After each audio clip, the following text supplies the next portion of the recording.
Hey everybody, here we are. It's Monday morning. Not quite 9:30, but I'm starting a little early. Grab your cup of coffee and welcome to Coffee with Clever Models. Gonna ramble a little bit today, probably. Anyway, but I do have a lot to talk about. One of the things that comes to mind, and only because just before getting online, I was going through my mail and browsing things. Some of you probably have noticed that Model Railroad Hobbyist, the online magazine, is now going into a paid, we're forever free, a paid version of the magazine. Okay, I understand why business is not good. It's what I wanted to actually get to is they're in trouble because they're not, their advertising revenue, which supplied everything so they could be forever free, is down about 30%, I understand. Well, there's reasons for that. Okay. The phone is ringing. We'll ignore that. Anyway, the reason their advertising is down is that I really don't think they're doing enough for their advertisers. Clever Models was an advertiser for and a supporter early on. We were happy to be supportive of what we thought and think is a really good resource and a really good online magazine, and we wanted to be a part of it. The ads are not cheap. They do have less expensive ones, but they're still not cheap. And if you want any kind of visibility in the magazine at all, they're expensive. All right. So, and if this is a rant, so be it. The fact is, we stopped advertising in the magazine about a year ago, and hasn't affected our sales at all not being in that magazine. And that is really the point, being that it didn't affect our sales at all being in the magazine. We didn't get a lot of editorial coverage.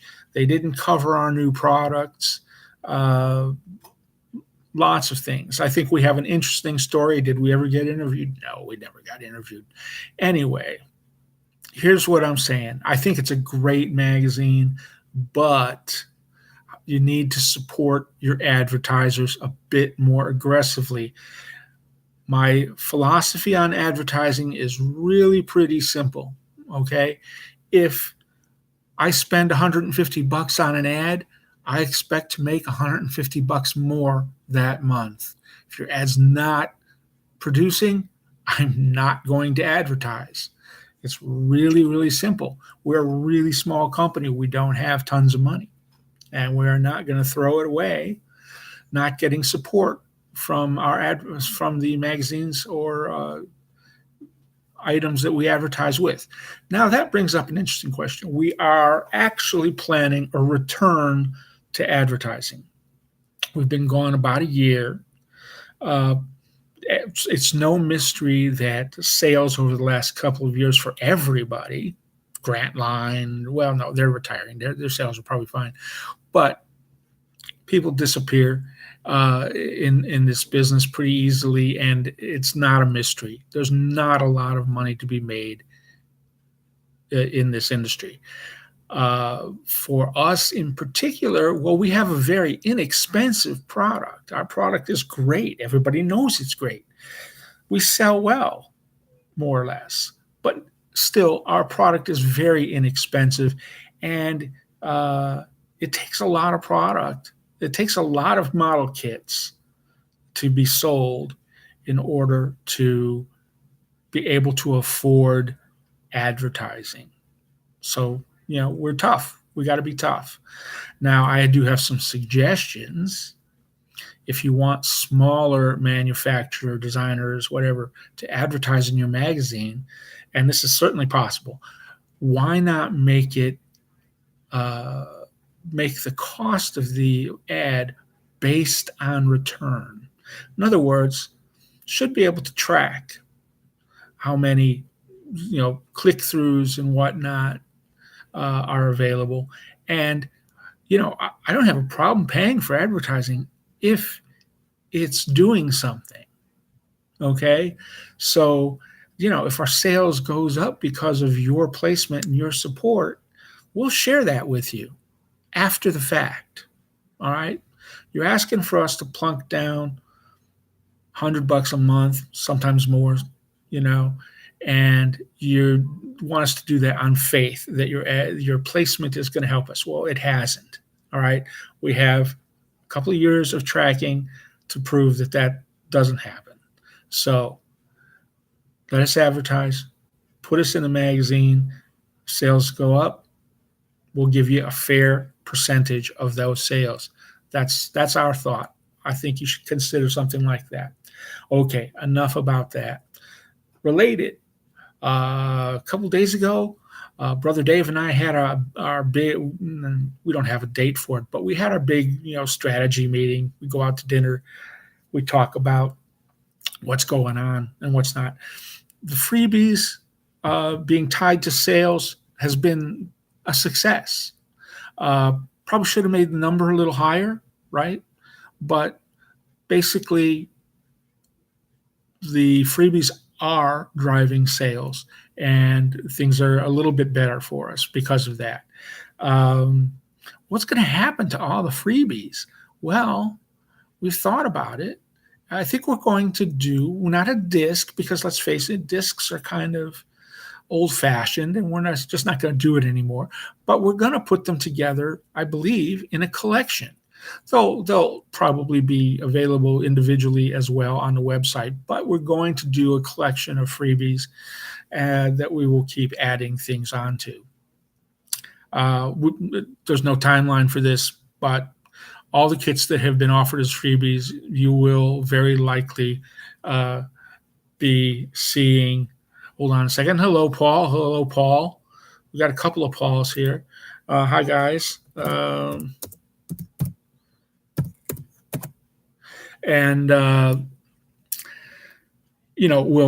definitely be offering them because people like them, and we want to do them.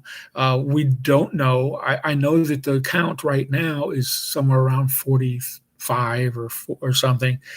So we're well on our way, quarter of the way to the next freebie. I have no idea what that freebie is going to be at the moment. One of the things we talked about during our big meeting was, where are the gaps? What do we need in our line, et cetera? And the fact is, there aren't too many gaps. Between all of the 100 plus, there's, 110, 115, almost everything's covered. Yes, I'm working on a lumber yard. I am working on a couple of gas stations, things like that. We kind of decided we really needed a gas station. There's a few things. We're always open to ideas. Send us photographs of something you want to see modeled, and we will consider making that into a kit. Other than that, your inspiration, as I said, we're going to run some kind of little contest and let you guys design the next kit, or not the next kit, but a kit coming up. And we will see how that goes. Gotta have another cup of coffee here. Come on, gotta have some sips. I think we need Coffee with Clever Models mugs. Gonna have to work on that. Anyway,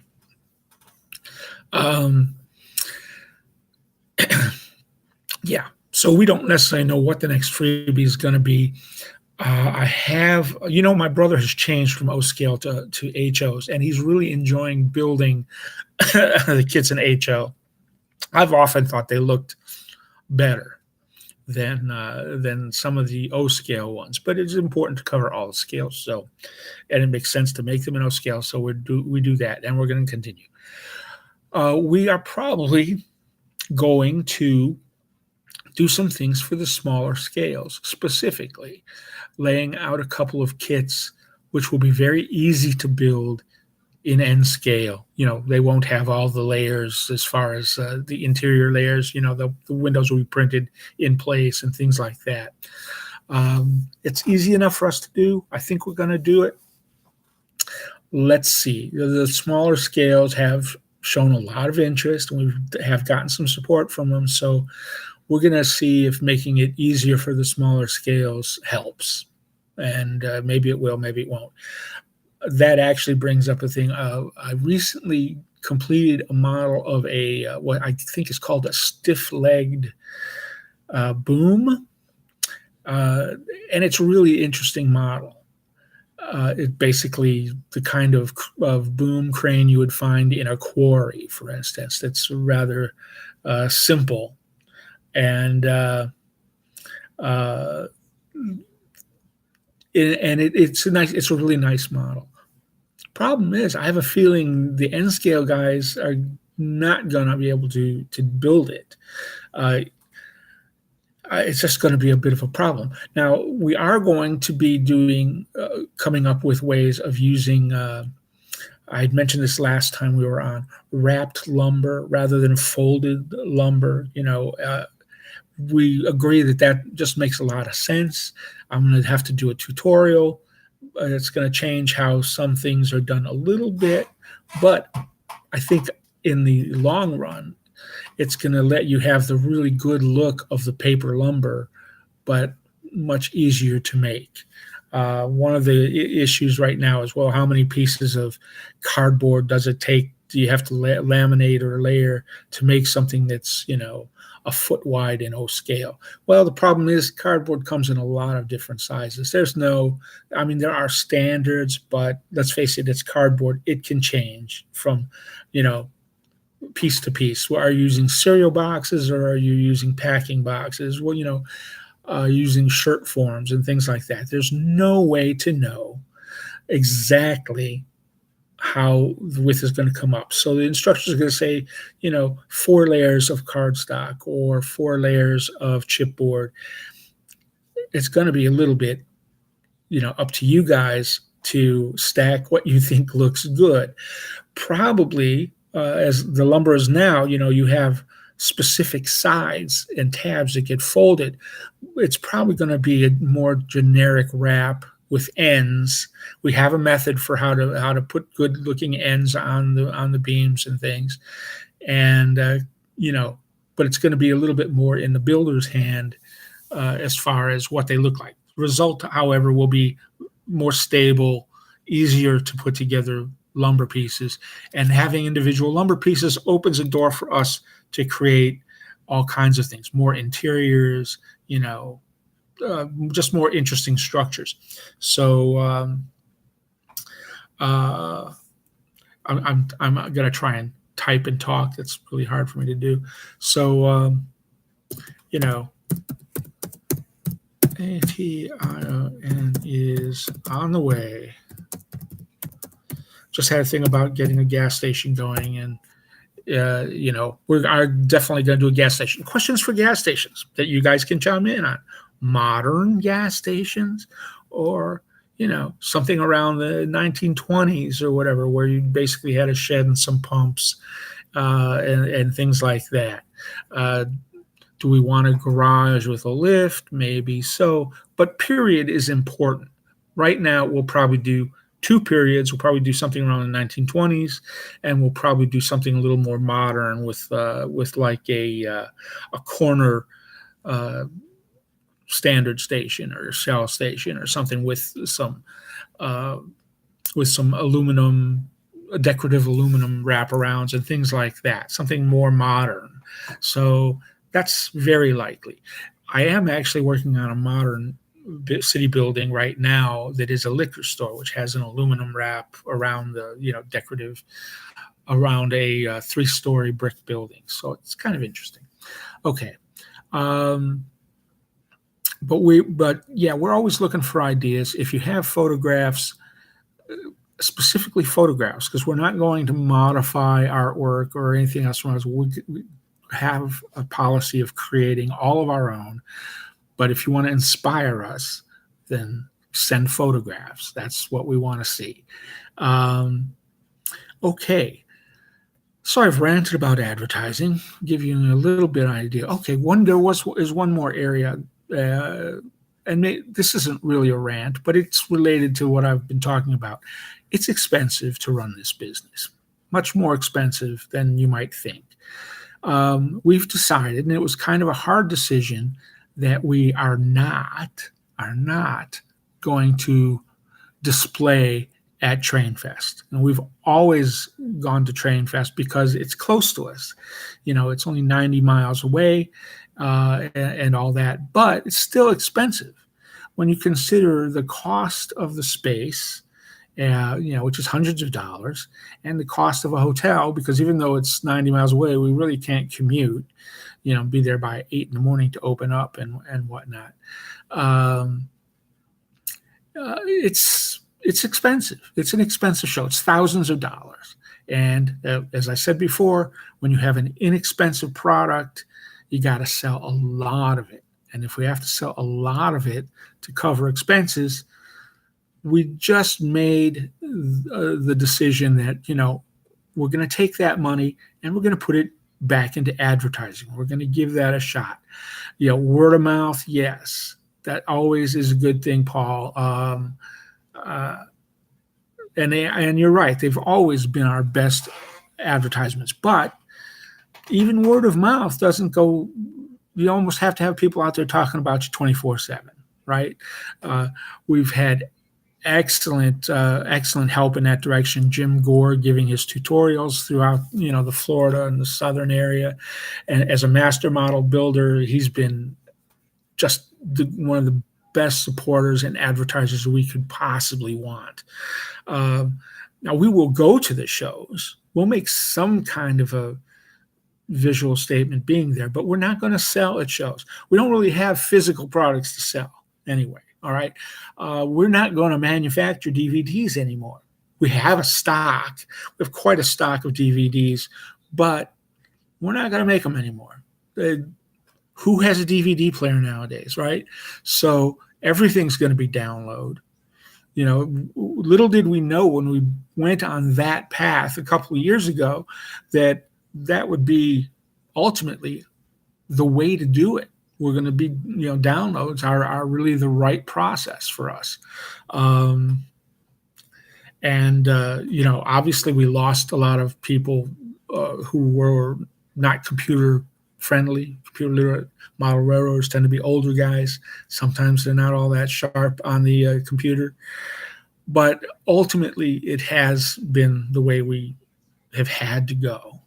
So, when the DVDs are gone, they're gone. We're not going to make them anymore unless people scream and yell and stuff like that. Nobody's screaming, nobody's yelling. All right. So word of mouth, advertisements, downloads, that's going to be the future. We will do magazine advertising. Let the magazines know that you saw our ad. We need all of you.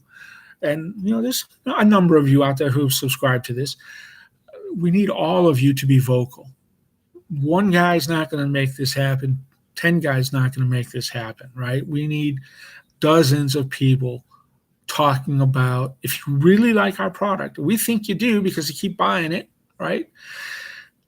If you really like our product and want to have some power of steering of where it's going, we need you to be vocal. And if you want to, steer us in a certain direction, you have to do it by our guidelines. We're not going to change how we do business for you. That's not going to happen. We know what we're doing. We've been doing this for now. I think we're coming up next, would it be, let's see, November will be 15 years. Let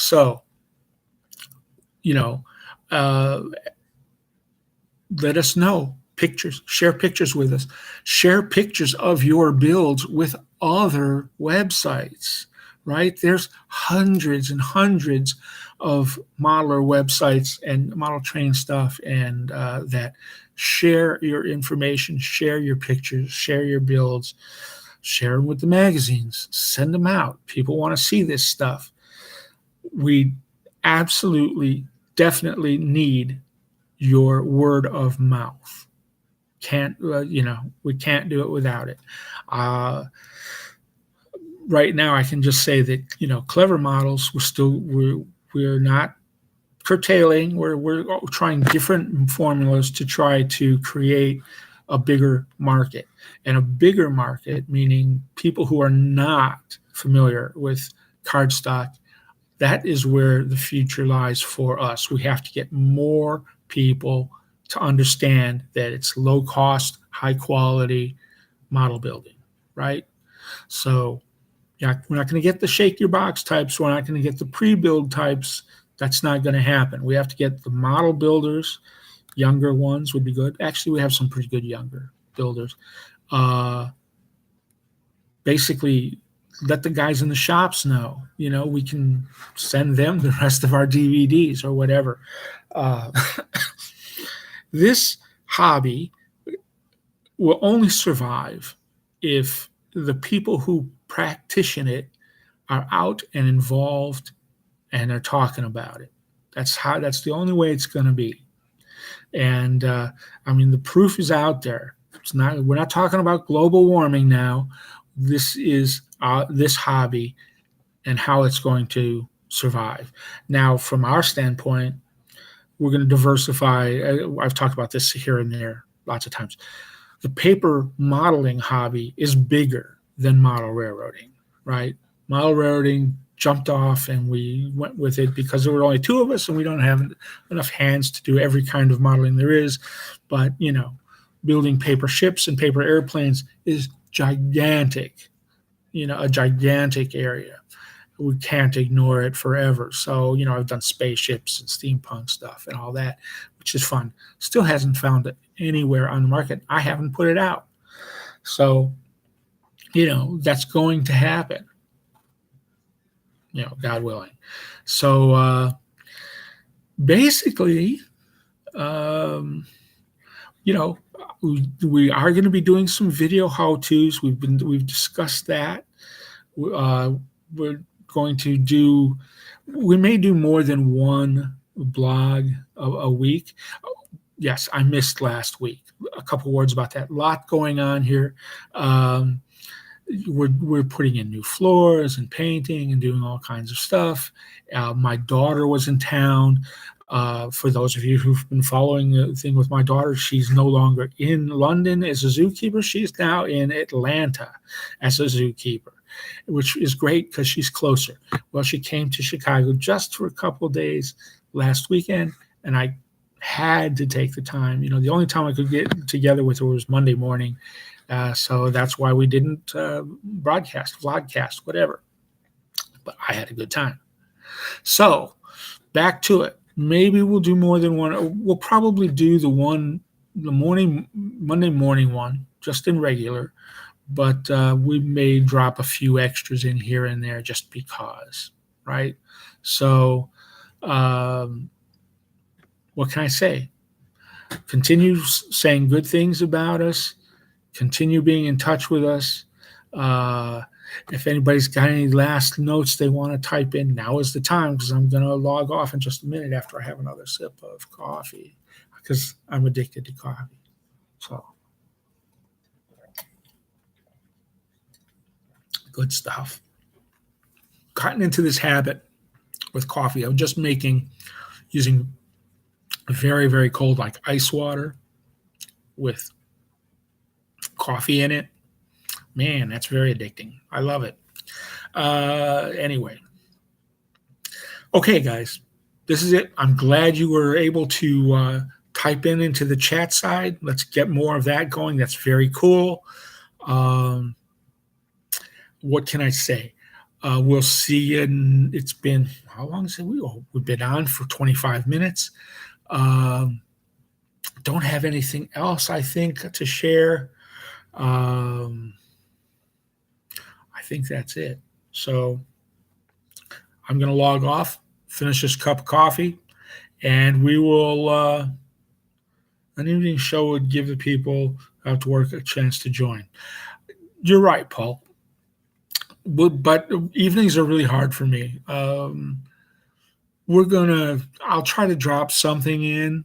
One thing I want to know is, are the advanced notices working? Supposedly, you should get a notice in the email saying we're going to be doing this, that the blog is going to be on the air. I have no idea if they're actually working. So if I were to do something in the evening, I would want to send out an advanced notice. And oh, good. Okay, good. So, you know, maybe we will do an evening show. It's really, really hard. My evenings are just jam packed. Uh, so we will see if I can do that. If I do, it will have to wait until I've got something really substantial to show. So it's not going to happen right away. You know, hopefully it'll happen, in the next 3 or 4 weeks, whatever. I'll get something. I'm definitely going to be doing some builds and stuff within that time and showing you. Probably we'll do the tutorial on how we're going to wrap the wood and stuff. We're not going completely to the scale scenes method. I think it's a good method, but it's not right for us. So not everything's going to get wrapped. And as I said, the reason I didn't want to do it is I try to keep it so that materials are readily available. Uh, but chipboard, you can find a piece of cardboard here and there, chipboard, what have you. So we think that's going to work out. Um, but I will be doing a demo on how to do the lumber, the wrapped lumber and whatnot. I'll get on that. Okay, so we'll get that going. Um, and we will try to get an evening uh, vlog in. It won't be a regular thing, but it'll be an occasion. Maybe I can make it an occasional thing. Okay, so recap. Advertising not being particularly supportive, but we're going to support them in the future. At least a couple small ads. They might be tiny little ads, but that's what we're going to do. Can't hit any shows. They're just too expensive, right? I mean, we're talking hundreds or thousands of dollars. You know how many $10 kits I have to spend, I have to sell? Obviously, a lot, right? So, yeah, we'll go to the shows. We're going to Indianapolis, I think, next weekend. We will be at Train Fest just visiting, and probably will be with, we'll go visit our friends at the Gypsy Trolley line, John and his charming wife. And, we will be there. So you'll be able to see us. We'll find some way of making it noticeable so you can walk up and say hi to us, etc. But we're not going to do an outrageously expensive booth. Just can't do it, right? So hopefully this year we'll see a turnaround and we'll be at every show, right? And all that. Maybe our prices are going to have to go up. I'd rather not, but they're probably going to drift up slightly. Hopefully the kits will be worth it, right? They'll be interesting, cool kits. So anyway, that's where we're at. That's where we're going. And we'll see you next week. Thanks for logging on, you guys, and chatting. We will see you. Bye-bye.